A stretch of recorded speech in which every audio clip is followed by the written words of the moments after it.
Ladies and gentlemen, boys and girls, Fazbear Entertainment would like you to put your hands together for the one, the only... Me.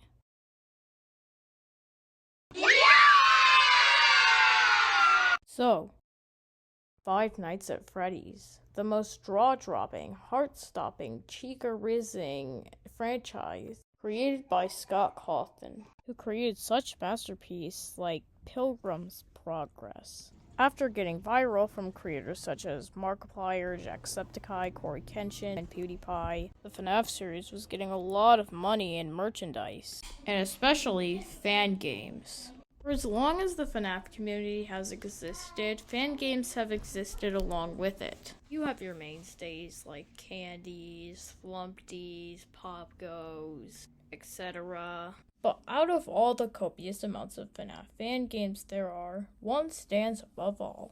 A FNAf fan game that had really good writing and horror at the time that seems to be gone in the big year of 2025. The Five Nights at Freddy's fan game that I'm referring to is Treasure Island.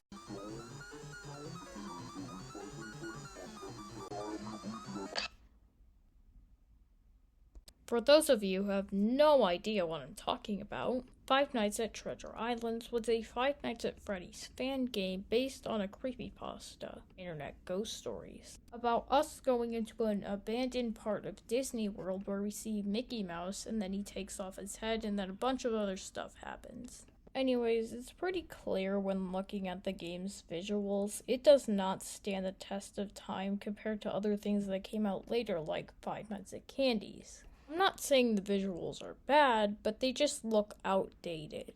Anyway, 6 years later, it was picked up by the indie studio Radiance, and was fully released in 2020. Now, in today's video, I will be explaining all the elements that make this fan game good, and why I think this is the best fan game in my opinion. This is the scariest FNAf fan game. This time might be getting changed. Now, for this video, I'm going to divide it into 3 sections. The first one being the gameplay design, the second one being the character design, and the third one being the sound design. Anyways, without further ado, let's get in. The gameplay of Treasure Island is one of the elements that make this fan game good. Let me explain.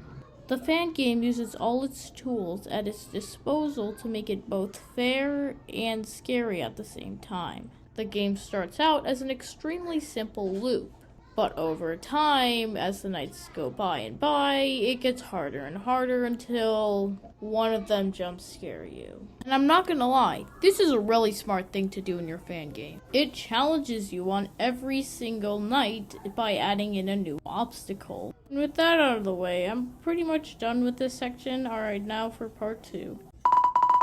Now, I think right now would be an appropriate time to talk about all the characters and stuff, so let's get to it. So, the first one we have is Photo Negative Mickey. Now, I don't really like this design for a Photo Negative Mickey, but at least it's better than the old design. Moving on to Photo Negative Minnie. Now, in my opinion, the design is a lot better than Photo Negative Mickey, but it's kind of at the same level, so moving on with the face. The face is one of my favorite designs in Five Nights at Treasure Island. So basically, the face is a distorted version of that character that I made, but this company over here stole it from me. So basically, the face is the best character in Five Nights at Treasure Island. Now moving on to Donald. He's just a head. That's it. Anyways, moving on to Goofy. Now, something interesting about him is that you can find his head in the game. And finally, we have Oswald, who is missing arms.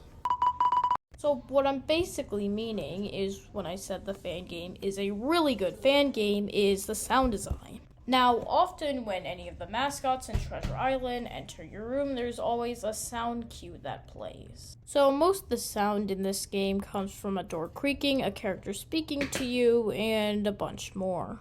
Now, the sounds don't always come from when a character is coming into your office. So basically, if you're on the cameras, you can hear them move around and open the door. So it's not always when they come into your office. So basically, having the sounds that you need to hear play when you're trying to survive not be exclusive when threats enter your office. It can have this sense of paranoia when you play the game. Which for a game which is trying to be scary, this is a really good job. Having you hear the sound of one of the characters slipping through your office, but once you flip the cameras, they're not there. I find this really smart. Okay, time for the outro/conclusion. In conclusion, Five Nights at Treasure Islands is one of my favorite FNAf fan games out there. From starting out as a simple FNAf fan game, to being picked up by the indie studio Radiance, it's cool seeing how much it improved over the years. Anyways, that's the end of our video. I'll do more of these types of videos in the future, but make sure you're subscribed because I will do that. Anyway, sorry about the less uploads this month. I've been really busy working on this video and the Hello Neighbor video. So anyways, I've been Axzee, and I'll see you all next time.